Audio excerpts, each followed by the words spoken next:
You're sitting in your room, doing nothing in particular. The world is still moving somewhere outside your window. Messages are coming in. People are expecting things. Time is passing in the normal way it always does. But inside you, something feels slightly disconnected. Not dramatic, not emotional in a loud way, just distant, like you are slightly removed from everything you're supposed to be part of. And then the thought appears, I want to disappear for a while. Not forever, not in any extreme sense, just out of everything. No messages, no decisions, no expectations, no version of you that has to respond. And the strange part is, it doesn't feel like fear. It feels like relief. Most people misunderstand this completely. They assume it is about sadness or emptiness or something breaking inside the mind. But psychology describes a more precise mechanism underneath it. This is often not about wanting to die. It is about wanting to stop processing, a temporary shutdown of demand, a pause from being a system that is constantly on. To understand this, you need to understand what the brain is actually doing all day. Your mind is not a passive observer of life. It is a continuous prediction machine. Every second, it is interpreting, anticipating, evaluating, and preparing responses. Even when you are resting, it is still running background processes: social evaluation, future planning, memory integration, emotional regulation, and identity maintenance. The sense of me is not static. It is constantly being rebuilt from moment to moment. Now, imagine what happens when this system never gets proper recovery. Not just physical rest, but cognitive rest. The kind where nothing new has to be integrated. No emotional updating, no social recalibration, no internal rewriting of self.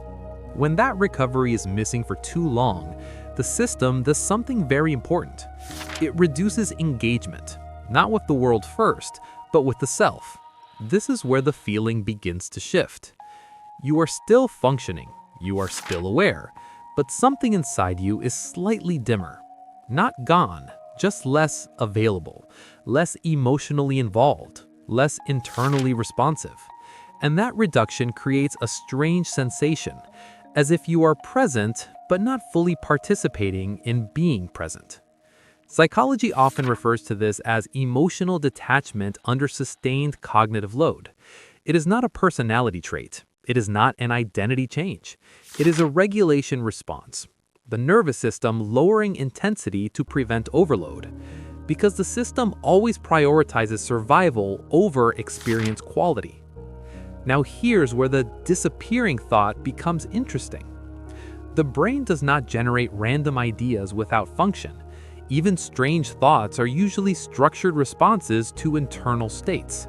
When overload crosses a certain threshold, the brain tries to simulate relief scenarios. It asks, in symbolic form, what would absolute relief look like? And because the brain thinks in extremes when stressed, it does not imagine small rest. It imagines total absence of demand.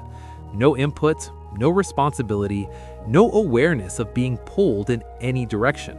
A complete shutdown of experience pressure. But here's the critical misunderstanding. The mind is not actually asking for non-existence. It is asking for non-demand existence. A state where nothing is required from the self, where being alive does not feel like continuous output. This is why the thought often feels like relief instead of fear, because it represents imagined relief, not actual intention. It is a mental model of escape from pressure, not from life itself. To go deeper, we need to look at how stress changes perception over time. When cognitive load stays high for long periods, the brain begins to compress experience. Psychologists call this cognitive compression under load. It means the mind reduces detail processing to save energy. Instead of fully processing each experience, it flattens them. Days feel similar. Emotions feel less distinct. Even meaningful moments feel slightly distant.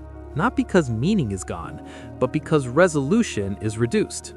And when experience becomes compressed like this, something subtle happens to identity. you start feeling less like someone living through life and